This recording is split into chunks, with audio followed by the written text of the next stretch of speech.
Tras la corrección del IPSA en febrero, ¿oportunidad o cautela? El IPSA acumula una caída de 10% en pesos y 16% en dólares desde el máximo de 11.721 puntos al cierre de enero. Desde ese nivel muestra un desempeño inferior a mercados accionarios globales, revirtiendo en parte el exceso de retorno de corto plazo. A nivel de mercado, en febrero hubo un bajo volumen transado y se observó un máximo histórico en el nivel de venta corta, alcanzando casi 394.000 millones de pesos, pero no alcanza a ser preocupante porque no representa más de 5 días de transacción y está altamente concentrado en acciones específicas como Mallplaza. A nivel de fundamentos, la temporada de resultados corporativos del cuarto trimestre avanza en línea con lo esperado y las empresas del IPSA deberían reportar buenos crecimientos, de 20% en EBITDA y 52% en utilidades, destacando principalmente los centros comerciales, el retail y las aerolíneas. Hacia 2026, las perspectivas apuntan a crecimiento entre 10 y 15% adicional en utilidades, pero más concentrado en materias primas y supermercados. Creemos que la corrección del IPSA en febrero se enmarca dentro de un comportamiento normal del mercado en un contexto de toma de utilidad y menores volúmenes tras el buen desempeño de corto plazo y niveles de valorización un poco más ajustados.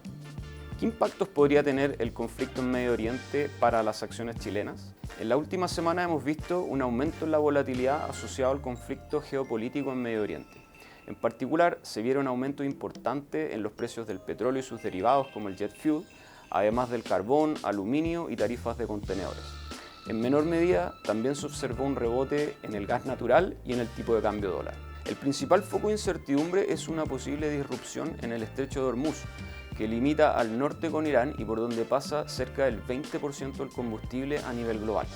En este sentido, una prolongación del conflicto mayor a la esperada podría eventualmente tener un impacto negativo en sectores como aerolíneas y el sector eléctrico. LATAM Airlines, por ejemplo, tiene un tercio de sus costos ligados a combustible y se ha visto beneficiada por una reducción de estos durante los últimos 3 años. La compañía usa coberturas para poder mitigar en parte el impacto de la volatilidad de corto plazo, manteniendo cerca de la mitad de sus necesidades de combustible para los próximos 3 meses cubiertas. En el caso del sector eléctrico, 36% aproximado de la generación actual del sistema proviene de fuentes térmicas que usan el gas como un insumo relevante. Sin embargo, en los últimos años hemos visto mayor disponibilidad de gas a nivel nacional, producto de importaciones de gas argentino, lo que ha podido mitigar en parte la volatilidad de corto plazo. Por otro lado, tanto las tarifas de aerolíneas como los precios de contratos regulados traspasan parte del aumento del combustible a precio, lo que también funciona como un mecanismo de mitigación adicional. Con todo, en un escenario central en donde el conflicto en Medio Oriente no se extiende más allá de lo esperado, la corrección parece más bien ser una oportunidad de compra en acciones chilenas.